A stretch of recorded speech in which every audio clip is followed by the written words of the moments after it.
KaraokeBooks. The Captain's Daughter. Aleksandr Pushkin. Translated by Ekaterina Telfer. Audiobook. Chapter 13. The Arrest. I was so unexpectedly united to the dear girl regarding whose safety I had been even that very morning so anxiously concerned, that I could not believe my senses, and fancied that all that was occurring was an empty dream. Maria Ivanovna looked pensively, now at me, now at the road, and seemed unable to realize her position. We were silent, our hearts had been too severely tried. Time passed away imperceptibly, and in 2 hours we were already entering the nearest fortress, also in Pugachev's power. Here we changed horses. I saw by the haste with which they were put to by the eager officiousness of the bearded Cossack raised to the post of commandant by Pugachev, that, thanks to the loquaciousness of our Yestchik, I was taken for a court favorite. We continued our journey, night began to close around us.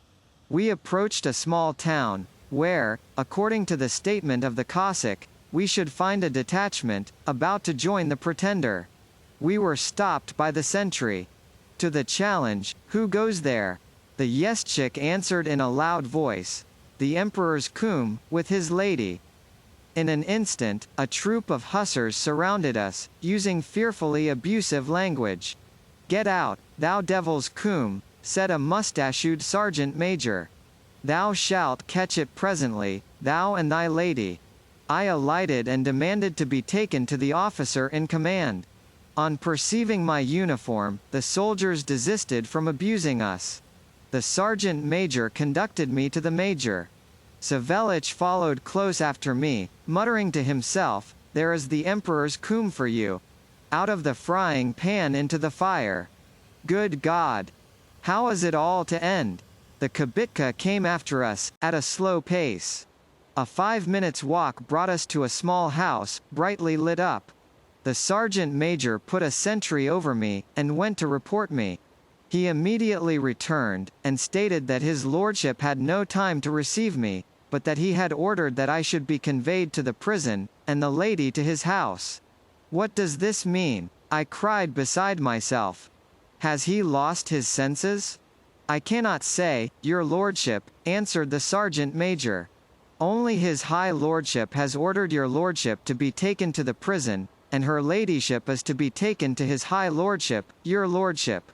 I rushed into the porch. The sentries did not attempt to hold me back, and I ran straight into a room where 6 hussar officers were playing at cards. The major was dealing. What was my astonishment, when on looking at him I recognized Ivan Ivanovich Zorin, who had once cheated me at the inn in Simbursk. "Is it possible?" I exclaimed, "Ivan Ivanovich? Is it thou? But, ha! Ha! Peter Andreevich? What brings thee here? Where art thou from? How art thou? Wilt thou take a card? Thank you, no. Give directions that I should be taken to lodgings somewhere." "What lodgings?" "Stay here." "I cannot, I am not alone." "Well, then, let thy comrade come also." "I am not with a comrade, I am with a lady." "With a lady? Where didst thou hook her?" "Aha! Sir!" With these words, Zorin whistled in such an extraordinary manner, that all burst out laughing. I got quite confused. "Very well," continued Zorin, "thou shalt have a lodging. But it is a pity. We should have feasted as in old times. I say, boy, why don't they bring Pugachev's Kuma here? Or is she capricious? Tell her not to be afraid. The master is a kind man, he will not offend her, lead her in by the shoulders." "What art thou talking about?" said I to Zorin. "What Kuma of Pugachev? It is the daughter of the late Captain Mironov. I delivered her out of captivity, and am now taking her to my father's house, where I shall leave her." "What? Then it was thee they reported just now? Gracious! What is the meaning of it all? I shall tell thee by and by, but at present, for God's sake, come and reassure the poor girl, whom thy hussars have frightened." Zorin immediately made the necessary arrangements. He went out himself to apologize to Maria Ivanovna for the involuntary misunderstanding, and ordered the sergeant major to take her to the best lodgings in the town. I remained his guest for the night. We supped, and when we were left alone I related to him my adventures. Zorin listened very attentively. When I had concluded, he shook his head and said, "All well enough. One thing only is not well. Why the devil dost thou want to marry? I am an honest man, I do not wish to deceive thee. Believe me when I tell thee that marriage is all nonsense. What dost thou want to drag a wife about for, and nurse brats? Spit upon such a notion. Listen to me. Break with the captain's daughter. The road to Simbirsk has been cleared by me, and is now safe. Send her alone tomorrow to thy parents, and remain in my detachment. There is no necessity for thee to return to Orenburg. If thou wert to fall again into the hands of the rebels, thou wouldst hardly get away. Thus this amorous trash will wear itself out, and all will be well." Although I did not quite agree with all he said, still I felt that honor and duty required my presence in Her Majesty's army. I decided upon following Zorin's advice, to send Maria Ivanovna to my parents, and to remain with the detachment. Savelich came to assist me to undress. I desired him to be prepared the next day to accompany Maria Ivanovna. He was about to rebel. "What dost thou say, sir? How am I to leave thee? Who is to look after thee? What will thy parents say?" Well aware of his obstinate disposition, I resolved upon winning him over with kind and confidential words. "My good friend, Arhip Savelich," said I, "do not refuse to be a benefactor to me. I shall not need a servant, but I shall be uneasy if Maria Ivanovna were to leave without thee. In serving her, thou shalt serve me because I have made up my mind to marry her so soon as circumstances will permit." Here Savelich clasped his hands in indescribable amazement. "Marry," he repeated. "The child wants to marry. What will his father say? What will his mother think of it?"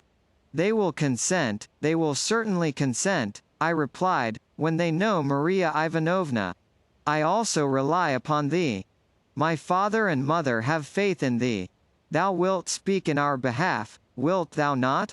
The old man was moved. "Oh, my little father, Peter Andrevich," answered he. "Although thou hast taken it into thy head to marry too early, still Maria Ivanovna is such a dear young lady that it would be a sin to miss such an opportunity. Then let it be as thou sayest. I shall accompany the angel of God, and shall humbly submit that such a bride need not have a dowry." I thanked Savelich, and laid me down in the same room with Zorin. Being very excited, I grew talkative. At first Zorin conversed readily, but by degrees his speech became indistinct, and he finally answered me with a snore. I ceased talking, and soon followed his example. The next morning I went to Maria Ivanovna. I communicated to her my plans. She admitted that they were wise, and at once agreed with me. Zorin's detachment was to quit that same day. No time was to be lost. I bid Maria Ivanovna good-bye, on the instant, entrusting her to Savelich, and giving her a letter to my parents. Maria Ivanovna burst out crying. "Good-bye, Peter Andrevich," said she in a low voice. "God alone knows whether we shall meet again, but I shall never forget you. Thou alone shalt live in my heart to my dying hour." I was not able to say anything. We were surrounded by people. I wished to avoid giving way, in their presence, to the feelings by which I was agitated. At last she was gone. I returned to Zorin, sad and silent.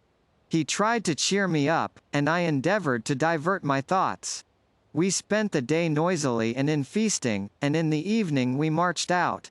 We had got to the end of February. Winter, which had impeded military movements, was drawing to its close, and our generals were preparing for concerted action.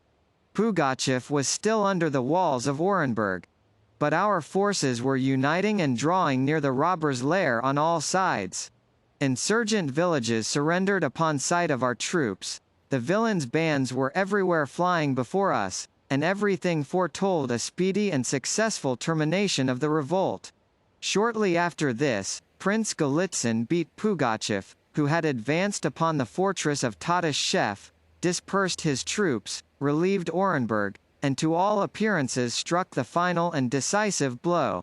Zorin had been detached and sent against a band of rebel Bashkirs, who had however dispersed before we got up with them. Spring overtook us whilst we were in a small Tartar village. The rivers overflowed, and the roads became impracticable. We consoled ourselves during our inactivity with the thought of a speedy termination to this tiresome and petty warfare with robbers and savages. But Pugachev had not been captured. He made his appearance at the mines of Siberia, where he assembled fresh bands, and renewed his ravages. Rumors of his successes again spread about. We learned of the destruction of several Siberian fortresses. Soon the news of the taking of Kazan and of the advance of the pretender on Moscow alarmed the commanders of the military forces, who were listlessly enjoying repose in the fond hope that the despised rebel had been reduced to subjection. Zorin received orders to cross the Volga. I shall not describe our march and the termination of the war. I shall briefly observe that wretchedness had reached its climax. All authority was at an end. Landed proprietors were hiding in the woods. Insurgent bands pillaged in every direction. The officers in command of detached forces, punished and remitted at will. The condition of this large territory, which had become a prey to the flames, was dreadful to contemplate.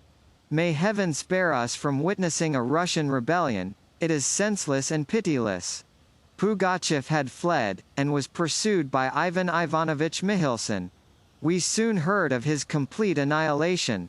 At length Zorin received intelligence of the capture of the pretender, and at the same time orders to halt.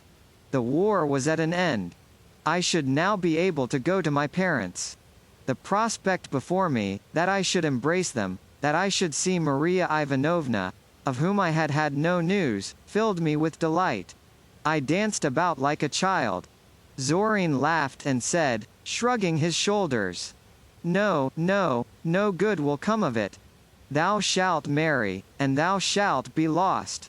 But a strange feeling envenomed my joy. I thought of the wretch whose hands had been steeped in the blood of so many innocent victims, and of the execution that awaited him, and felt disturbed in spite of myself. Why, thought I with vexation, why didst thou not run up against a bayonet, or fall under a shower of grape? Thou couldst not have done better. How was I to feel otherwise? I never should forget his merciful consideration towards me at one of the most terrible moments of my life, and to him I owed the deliverance of my betrothed out of the hands of the hateful Schwabrin. Zorin granted me leave of absence. In a few days I was again to be in the bosom of my family. I was again to see my bride. An unexpected storm burst over me. On the appointed day of my departure, at the very moment that I was about to start on my journey, Zorin entered my hut, holding a paper and looking much disturbed. Something pricked me at the heart. I feared I knew not what. He sent my servant out of the room, and said that he had some business to transact with me. "What is it?" I asked, alarmed. "An unpleasant matter," said he, giving me the paper. "Read what I have just received." I read it. It was a confidential order, directing all officers in command of detachments to arrest me wherever I should be found, and to send me without delay under an armed escort to Kazan, before the commission appointed to investigate the charges laid against Pugachev. The paper almost dropped out of my hands. "I can do nothing," said Zorin. "My duty is to carry out the order. The rumors of thy friendly journeys with Pugachev have somehow reached the ears of the authorities. I hope there will be no evil consequences and that thou wilt justify thyself before the commission. Do not be downhearted, and go." My conscience was clear. I did not fear a court-martial, but I was alarmed at the prospect of the probability of a delay, for months to come, in the happy meeting I had anticipated. The telega was ready. Zorine bid me a friendly adieu. I mounted the telega. 2 hussars with drawn sabres sat upon either side of me, and I soon found myself on the high road. KaraokeBooks.